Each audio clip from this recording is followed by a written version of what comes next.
नमस्कार दोस्तों, स्वागत करता हूँ आपको द जीनियस स्टडी पर। दोस्तों आपके लिए एनसीईआरटी सार संग्रह बुक का वीडियो लेकर आ रहा हूँ, जिसमें मध्यकालीन भारत चल रहा है, जिसका चैप्टर है मुगलकालीन स्थापत्य, संगीत, चित्रकला एवं साहित्य।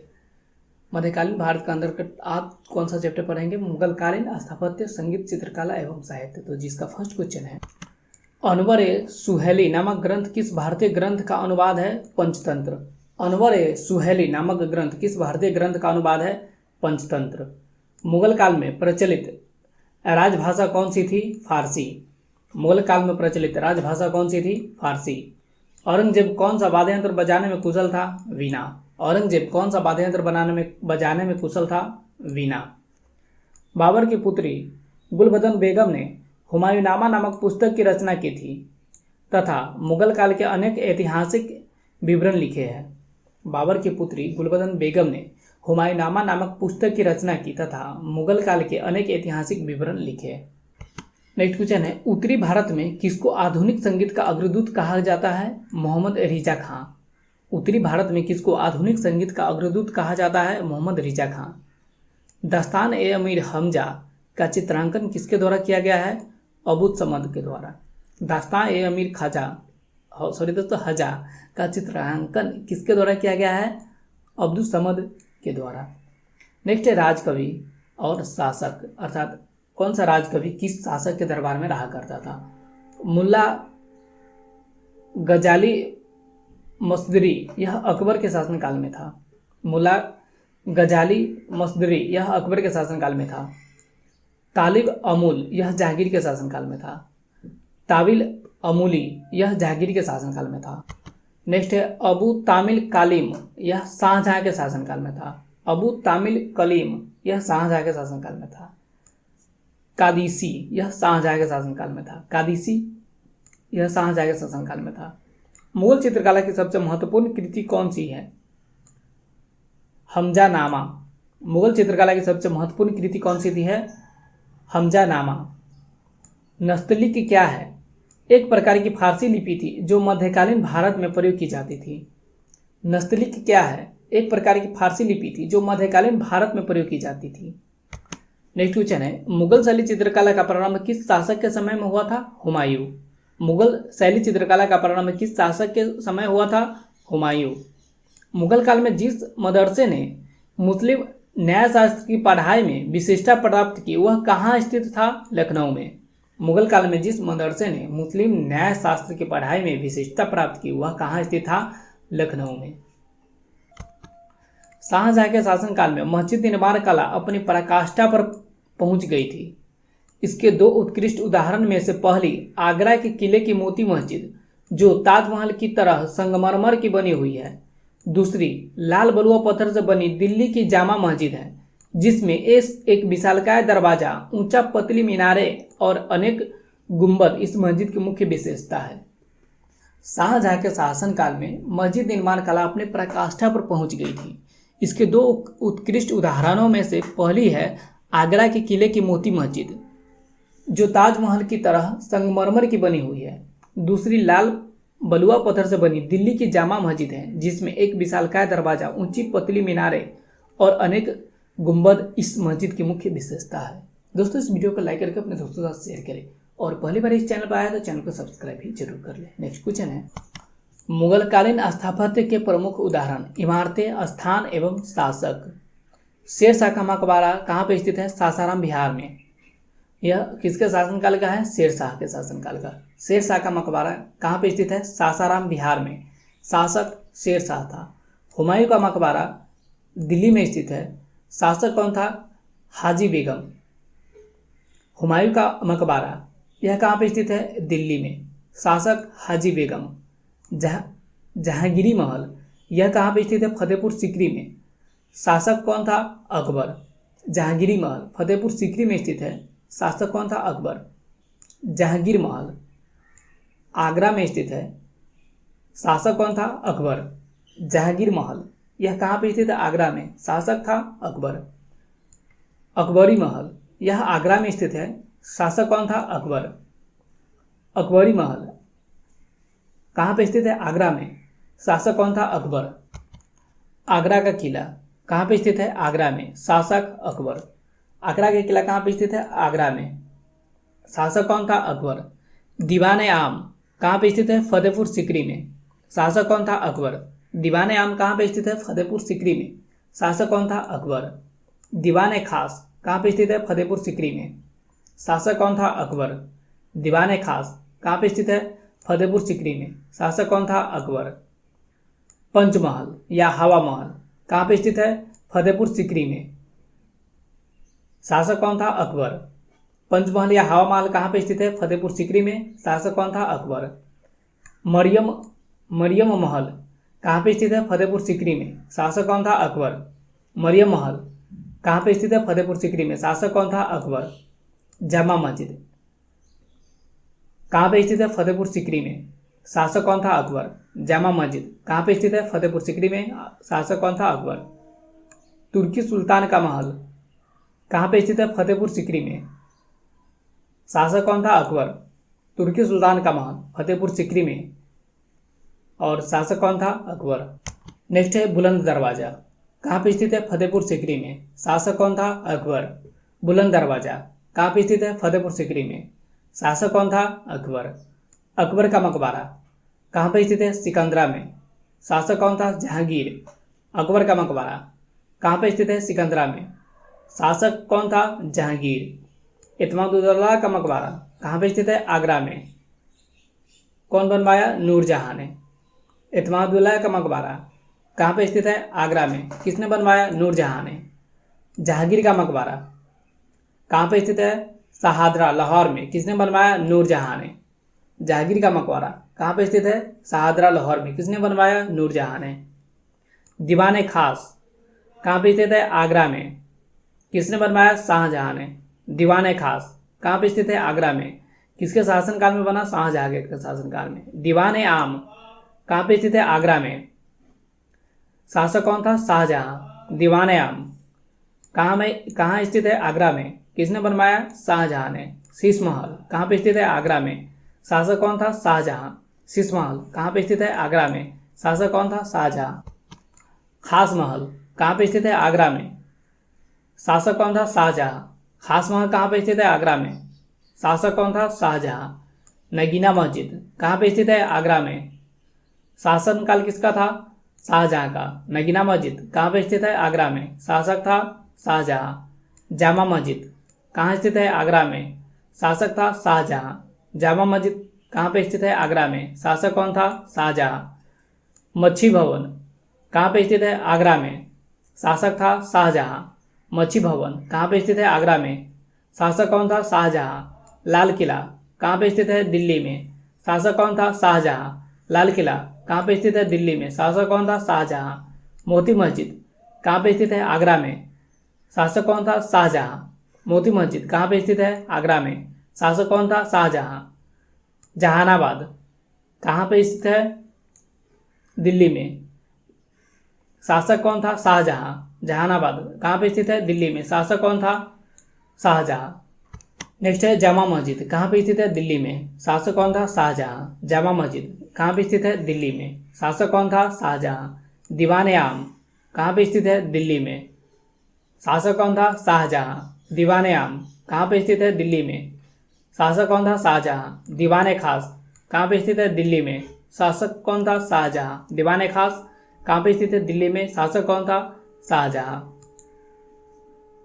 लास्ट क्वेश्चन है, हुमायूं के मकबरे दिल्ली में पहली बार चारबाग पत्ती का प्रयोग तथा दोहरे गुंबज का निर्माण किया गया था। किसके मकबरे में पहली बार चारबाग पत्ती का प्रयोग तथा दोहरे गुंबज का निर्माण किया गया था? हुमायूं के मकबरे दिल्ली में। दोस्तों इस वीडियो को ज़्यादा से ज़्यादा शेयर करें और पहली बार इस चैनल पर आए तो चैनल को सब्सक्राइब भी जरूर कर लें। नेक्स्ट पेज है दोस्तों, ये मुगलकालीन स्थापत्य, संगीत, चित्रकला एवं साहित्य का अगला पेज है। तो अगला पेज का मुगलकालीन साहित्य, पुस्तक, अनुवाद, भाषा एवं लेखक का नाम। रामायण। रामायण को फारसी भाषा में किसने लिखा? बदायूनी ने। रामायण को फारसी भाषा में किसने लिखा? बदायूनी ने। भागवत गीता को फारसी में किसने लिखा? राजा टोडरमल ने। भागवत गीता को फारसी भाषा में किसने लिखा? राजा टोडरमल ने। योग वशिष्ठ पुस्तक को फारसी भाषा में किसने लिखा? दारा शिकोह ने। योग वशिष्ठ पुस्तक को फारसी भाषा में किसने लिखा? दारा शिकोह ने। अथर्ववेद को फारसी भाषा में किसने लिखा? सर हिंदी ने। अथर्ववेद फारसी भाषा में किसने लिखा? सर हिंदी ने। पंचतंत्र को फारसी भाषा में किसने लिखा? मौलाना शाह मोहम्मद ने। पंचतंत्र को फारसी भाषा में किसने लिखा? मौलाना शाह मोहम्मद ने। नेक्स्ट है लीलावती को फारसी में किसने लिखा? फैजी ने। लीलावती को फारसी में किसने लिखा? फैजी ने। कालिया दमन को फारसी में किसने लिखा? अबुल फजल ने। कालिया दमन को फारसी में किसने लिखा? अबुल फजल ने। 52 उपनिषद को फारसी में किसने लिखा? दारा शिकोह ने। 52 उपनिषद को फारसी में किसने लिखा? दारा शिकोह ने। अकबरनामा को फारसी में किसने लिखा? अबुल फजल ने। अकबरनामा को फारसी में किसने लिखा? अबुल फजल ने। बाबरनामा को फारसी में किसने लिखा? अब्दुल रहीम खान खाना ने। बाबरनामा को फारसी में किसने लिखा? अब्दुल रहीम खान खाना ने। हुमायूंनामा को फारसी में किसने लिखा? गुलबदन बेगम ने।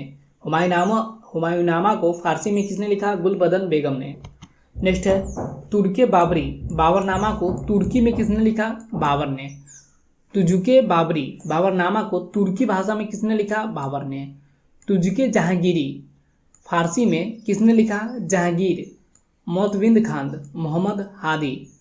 तुजुके जहांगीरी को फारसी में किसने लिखा? जहांगीर, मोतविंद खां एवं मोहम्मद लाहौरी ने। मुंतखब उल तवारिख को फारसी में किसने लिखा? अब्दुल कादिर बदायूनी ने। मुंतखब उल तवारिख को फारसी में किसने लिखा? अब्दुल कादिर बदायूनी ने। इकबाल नामा ए जहांगीरी को फारसी में किसने लिखा? मोतविंद खां बख्शी ने। इकबाल नामा ए जहांगीरी फारसी में किसने लिखा? मोतविंद खां बख्शी ने। महासीरे जहांगीरी को फारसी में किसने लिखा? ख्वाजा कामगार ने। महासीरे जहांगीरी को फारसी में किसने लिखा? ख्वाजा कामगार ने।